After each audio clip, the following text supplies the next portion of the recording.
these kind of horde style modes are some of my favorite things in video games because it gives you that sort of replayability. There is there's so much strategy, but I missed the action. I was just looking at Mike's face. I'm just like Peter's so excited. Yeah, it's like I love my game. Just saying. Hello, my friends, and welcome back to PlayStation Underground. On today's show, we are playing Dreadnought on PS4, and I'm joined by Peter Hotzefeld from Yager and Michael Barr from 6 Foot. Hello, gentlemen, and welcome. Hello. Thank you guys for joining. Yeah, thanks for having us. Glad to be here. Really cool. So, Peter, we are playing. We're kind of in the closed beta right now for Dreadnought, and you can maybe give us a little insight into what Dreadnought is all about, what its grand vision is. Of course. So Dreadnought is about big spaceships. That's kind of the essence of it. Like we thought, okay, there's a lot of games about small fighter jets, and there's a lot of fairly complex games about big spaceships, but there's no like really pop culture type of games about big spaceships that you can get into really quickly, that have all the elements that makes big spaceships cool, but have easy accessibility and then have a lot of tactical depth behind it. I think that this game is about big spaceships. Yeah, it is about big spaceships. Did I say big spaceships? No, that's just the vibe that I'm getting. That's all. Totally. What are you guys showing off in the closed beta? You have team deathmatch going on a couple maps, right? Yeah, Yes. same type of philosophy. We wanted to actually have a easy to understand game mode first, and then we'll roll out more game modes later. Like currently, it's 2 maps: team deathmatch. Straightforward. 5v5. Yeah, 5v5. Okay, excellent. Yeah. Well, then tell us a little bit about the ship, this beauteous ship that we are piloting right now. So this is our medium tactical cruiser. So the inspiration for Dreadnought to a certain extent is Team Fortress, so a very distinct class-based thing where you get by the shapes what the role of the ships are and what they actually need to do. So we have we were inspired by like a lot of the media that we really like, whether it's Battlestar Galactica or Star Wars or Star Trek, all that. And then we created classes accordingly. So we have a Dreadnought, which is more of a Galactica, more of a tank. We have destroyers, which are like assault ships in a way. We have corvettes, which are more like Han Solo, Millennium Falcon type of scouts. We have artillery cruisers, which are giant flying guns in the sky. And then we have the tactical cruiser here, which is our healer. And we have more than 50 ships in the game right now, and so each class has multiple subclasses. And this particular... How many did you say? 50? More than 50, yeah. 50? Yeah. It's a lot of ships. And growing. Yeah. We're continuously adding new ships. I am impressed that you have such a large staple of giant spaceships already. Yeah, it took a while to build them, but So it was also a lot of fun. No, yeah, and Mike, you are playing the healer right now, Yes. right? So that's why we are gazing So longingly yes, at this. it's not the most attractive view at the moment. Let me fly around a little bit. No, it's fine.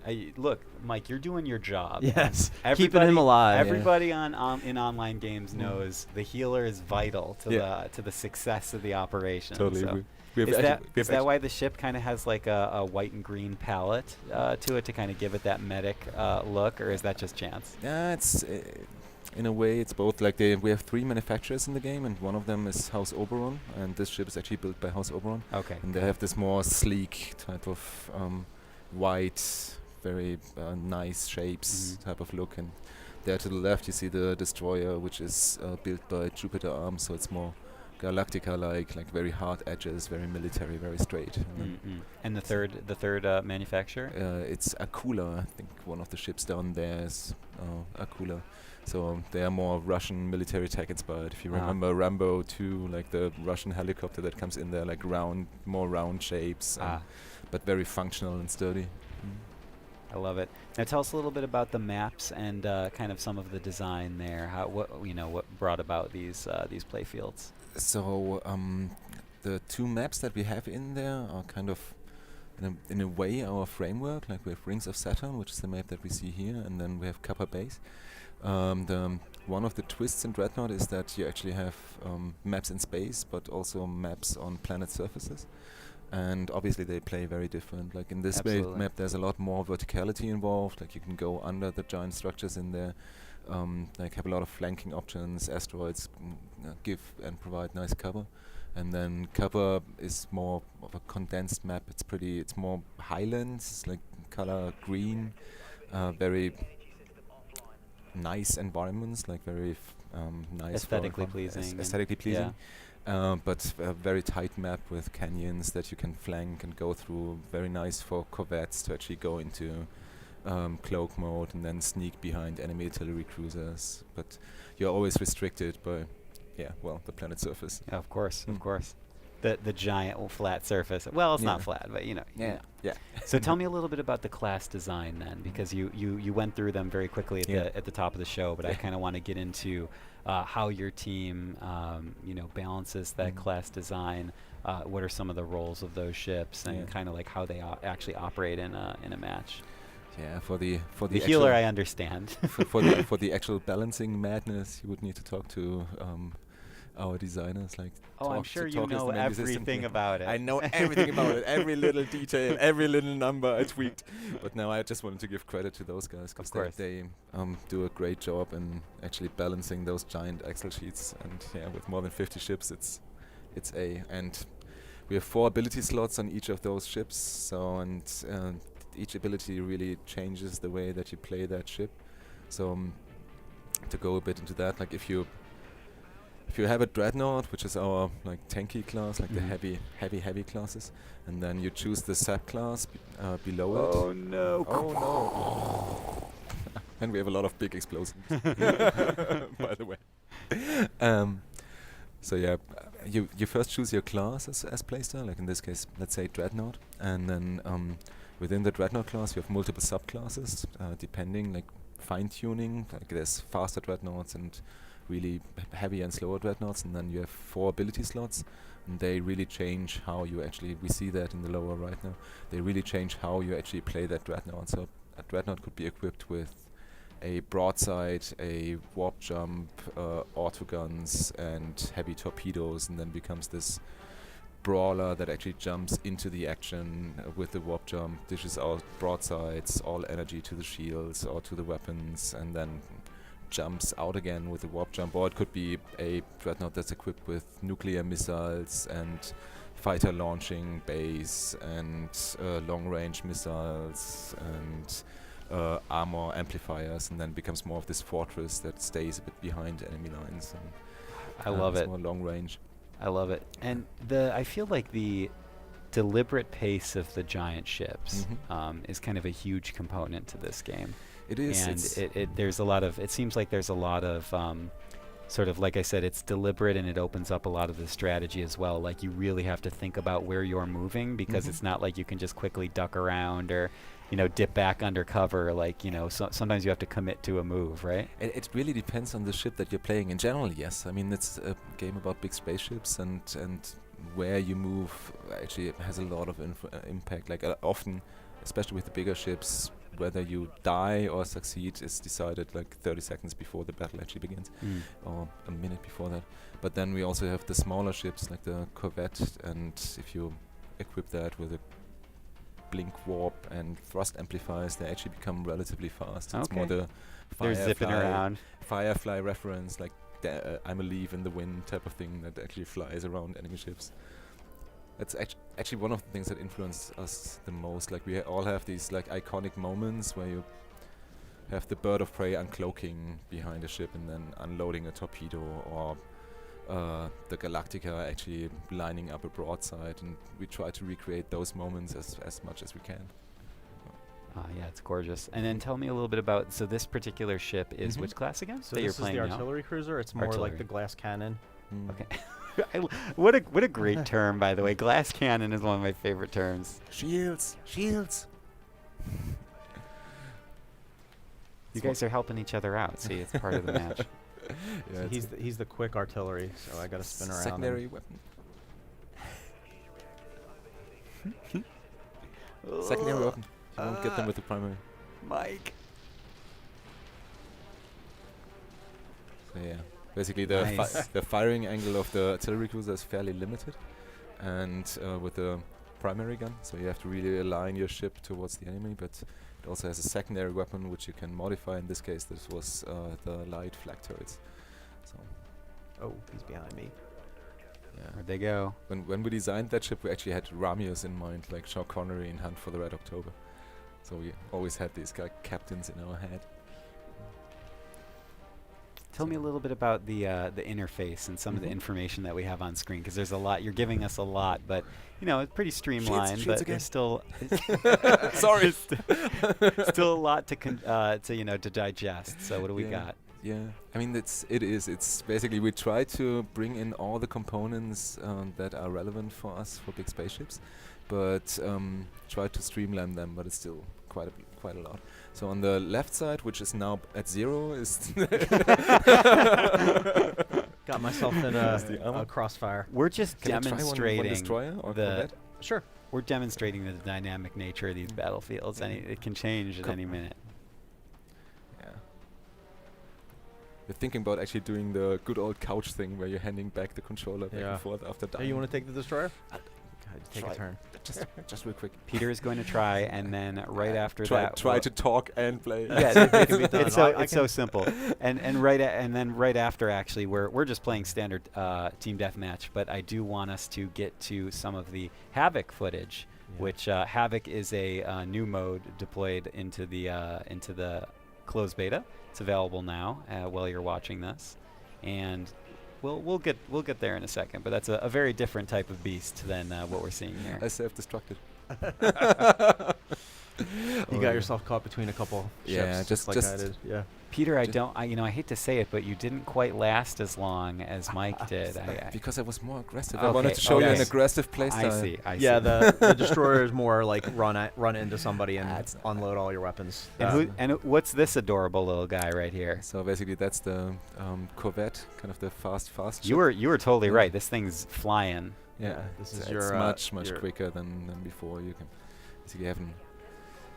And were you saying that this ship could serve, either scouting or reconnaissance roles as well, or kind of could be more flanking of a spy unit, infiltrator, go behind the. It usually goes behind the lines, but depending on what kind of modules you equip, you either are more sneaky or more on speed. Yeah. So I like to play the artillery, the glass cannon, and these guys like to ruin my day. They come flying in from the side and drop a torpedo right at me. Basically, you're seeing an artillery cruiser there. We're gonna mark him now with. Which I just predicted. Yeah. And now we're gonna drop a torpedo, put our energy to the weapons, and then. Oh, he's switch trying to to get away. Yeah, he's trying to get away. Is he Oh, gonna make it? oh! Let's see. We're actually getting close. Oh, he did a good job. He got away. No, he didn't. Well, he got away from the torpedo anyway. Jumped. He's did the dive maneuver. Oh, Come on. I'm stressed out. I don't even really have a stake in this game, but I'm stressed. The problem is the Corvette is faster, so you can't really Got outrun him. So now I'm getting out of there with my thrust amplifier. Your best bet is to run him into a pile of friends. I see. Yeah. So just in terms of interface and what's going on here. So I just activated the thrust amplifier that you see, and now it's in cooldown on the lower right side. On the right side, you actually see the energy management. So we wanted to get all these iconic moments again in there where Picard is sitting on his chair saying all energy to the engines, and that you can actually do with a flick of the touchpad here, like basically just moving it forward, and then energy goes to the engines.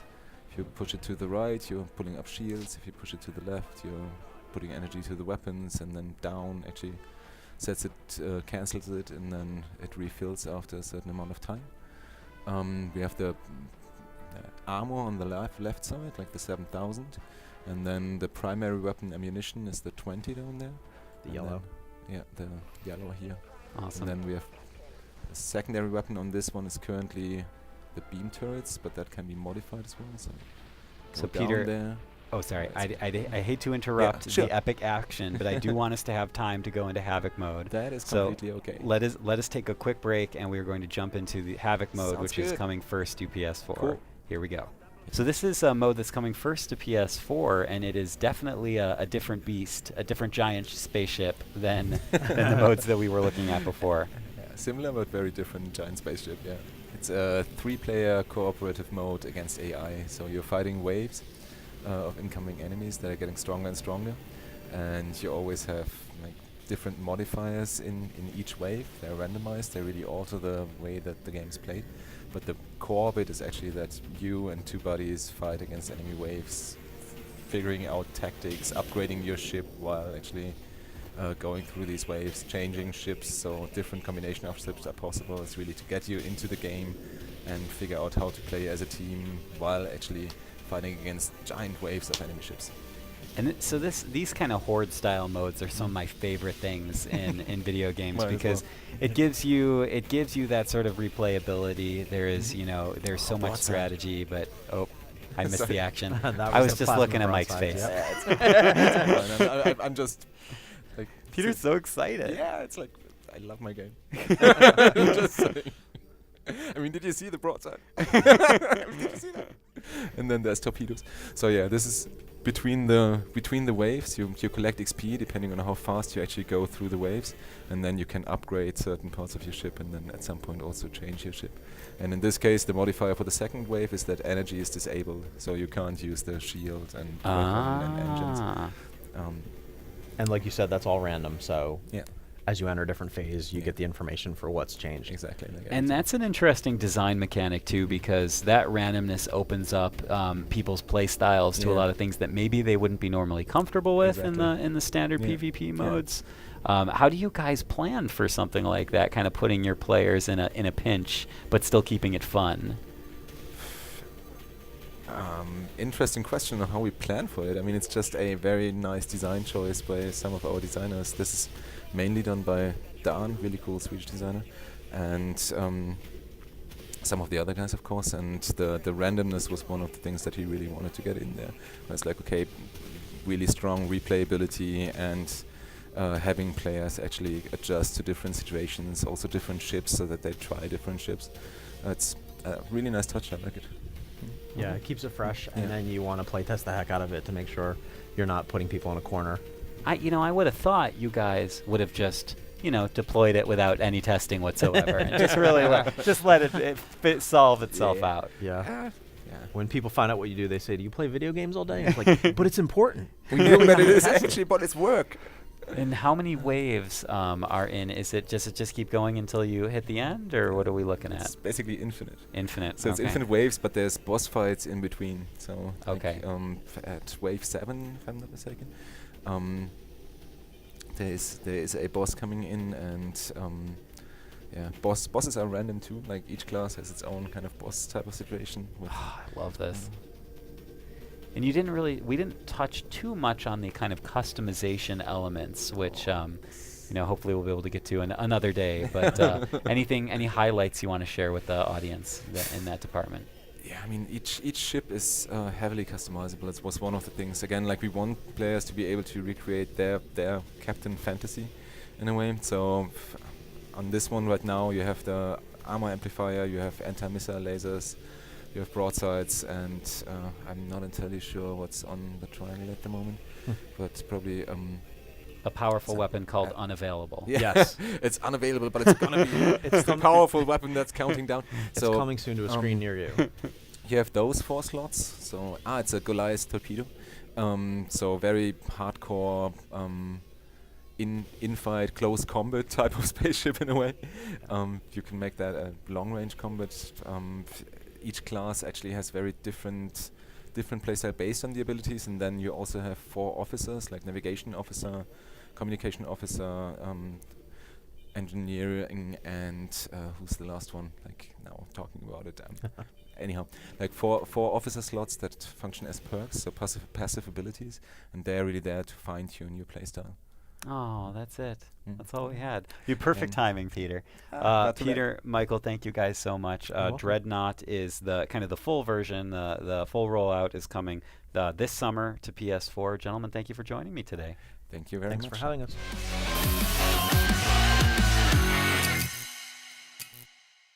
PlayStation